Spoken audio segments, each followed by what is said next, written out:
안녕하세요. 혹시 이런 생각 해보신 적 있으세요? 진짜 그리스도의 제자로 산다는 게 대체 뭘까? 하고요. 오늘 마태복음 10장을 통해서 그 답을 한번 같이 찾아가 보려고 합니다. 자, 본격적으로 시작하기 전에 정말 근본적인 질문 하나 던져볼게요. 예수님이 십자가에서 죽으시고 부활하심으로 구원이 다 완성됐다고 하잖아요. 근데 왜 우리는 여전히 이 땅에 남아있는 걸까요? 바로 이 질문에서부터 제자의 사명이 시작됩니다. 그래서 오늘은요, 이 5가지 키워드를 따라서 제자의 삶이 어떤 건지 한번 깊이 들어가 보려고 합니다. 동역자로의 부르심에서부터 시작해서 고난, 진짜 두려워할 대상, 세상 속에서의 증명, 그리고 마지막 십자가의 길까지 차근차근 따라와 보세요. 네, 그럼 첫 번째, 동역자로의 부르심입니다. 예수님이 이 땅에 오신 목적이요. 사실 혼자 모든 걸 다 하시려고 온 게 아니었어요. 자신의 사명을 함께 이어갈 파트너, 바로 우리, 동역자들을 부르기 위해 오신 겁니다. 근데 여기서 말하는 제자가 그냥 학교에서 지식 배우는 학생이랑은 완전 달라요. 진짜 제자는요, 스승이신 예수님을 그냥 머리로만 아는 게 아니라 삶 전체로 배우고 그분을 닮아가고 또 그분이 가셨던 그 길을 끝까지 따라가는 사람을 말하는 거죠. 그럼 그런 제자의 삶에 나타나는 첫 번째 특징, 그게 뭘까요? 바로 고난입니다. 예수님이 겪으셨던 그 고난에 함께 참여하는 거예요. 이건 뭐 피하고 싶다고 피할 수 있는 그런 선택사항이 아니에요. 예수님도 이 부분에 대해서는 아주 단호하게 말씀하세요. 제자들이 스승인 자기보다 더 나은 대접을 받을 거라고는 절대 기대하지 말라는 거죠. 아니, 생각해보세요. 당시 종교 지도자들이 예수님을 바알세불, 그러니까 귀신의 왕이라고 불렀대요. 이게 얼마나 끔찍하고 말도 안 되는 모욕이에요? 예수님의 논리는 아주 간단해요. 집주인이 그런 취급을 받았는데 그 집 식구들인 제자들이라고 뭐 별다르겠냐는 거죠. 오히려 더하면 더했지 덜하지는 않을 거라는 겁니다. 이게 바로 우리가 그리스도의 가족이라는 증거이기도 하고요. 아니, 그럼 대체 이 고난을 왜 겪어야 하는 걸까요? 그냥 힘든 거 아닌가? 그 이유가 바로 여기 있어요. 이 고난이 끝이 아니라는 거죠. 우리가 장차 함께 누릴 그 영광으로 가는 길이기 때문이에요. 그러니까 고난은 영광으로 가기 위한 필수 코스인 셈이죠. 자, 이렇게 고난이랑 박해를 마주하면 우리 안에 자연스럽게 두려움이라는 감정이 생기잖아요. 그래서 예수님께서는 우리가 진짜 두려워해야 할 대상이 누군지 그 관점을 완전히 바꿔주십니다. 세상을 두려워하지 말고 오직 하나님 한 분만 경외하라는 거예요. 마태복음 10장 28절을 보면 이 둘이 정말 극명하게 비교가 돼요. 세상 권력자들? 그 사람들은 기껏해야 우리 몸을 죽이는 게 다예요. 우리 영혼은 절대 못 건드려요. 하지만 하나님은요?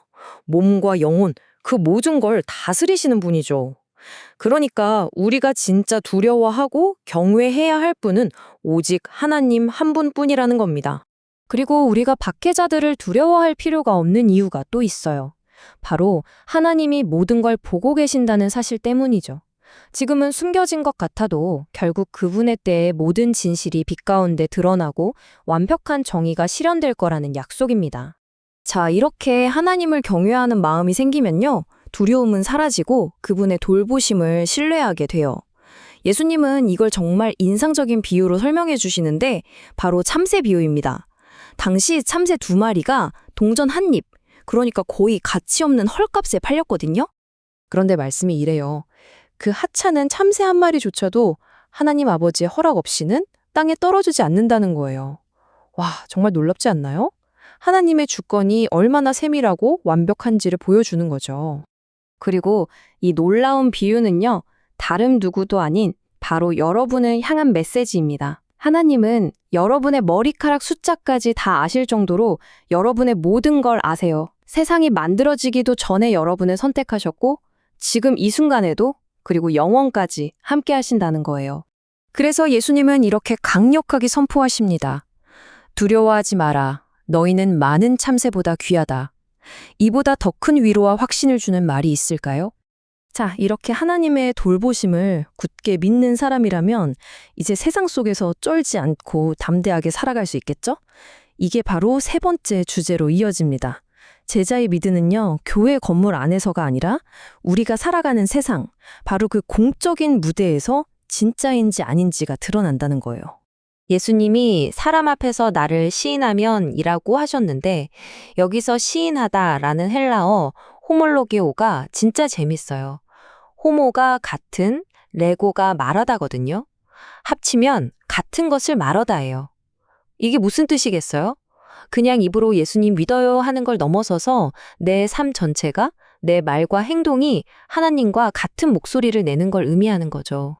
그래서 교회를 영적인 대장간이라고 생각하면 쉬워요. 대장간에서 뜨거운 불에 달구어지고 망치로 두들겨 맞으면서 강해지는 쇠처럼 우리도 교회에서 훈련받는 거예요. 그리고 진짜 싸움은 바로 세상에서 하는 거죠. 우리의 가정, 직장, 학교, 바로 이런 일상의 현장이 우리 믿음의 진짜 증명 무대라는 겁니다. 이 말씀은 딱 들으면 예수님이 평화의 방 아니셨나? 하고 좀 충격적으로 다가올 수 있어요. 하지만 이건 예수님을 따르는 삶이 필연적으로 세상과 갈등을 빚게 된다는 걸 아주 솔직하게 보여주는 겁니다. 진리 편에 서면 때로는 가장 가까운 사람들과도 부딪힐 수 있다는 거죠. 세상과의 이런 갈등, 이 필연적인 부딪힘이 결국 우리를 마지막이자 가장 핵심적인 주제로 이끌어 갑니다. 바로 자기 십자가를 지는 삶이죠. 이건 제자로서 치러야 하는 아주 개인적인 대가 그리고 헌신에 대한 이야기입니다. 그럼 자기 십자가를 진다는 게 도대체 뭘까요? 이게 그냥 우리가 겪는 병이나 인생의 어려움을 말하는 게 아니에요. 여기서 말하는 십자가는요, 오직 복음 때문에 내가 그리스도인이라는 그 이유 하나 때문에 겪게 되는 아주 구체적인 고난과 희생을 말하는 겁니다.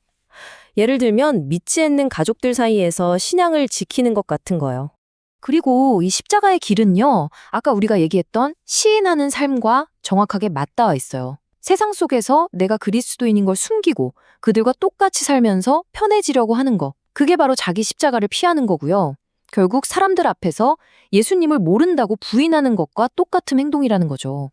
자, 오늘 이야기의 마무리는 이 질문으로 하고 싶습니다. 여러분의 삶의 자리, 바로 여러분의 가정, 여러분의 직장, 여러분이 속한 그 세상 속에서 여러분이 져야 할 나의 십자가는 과연 무엇일까요?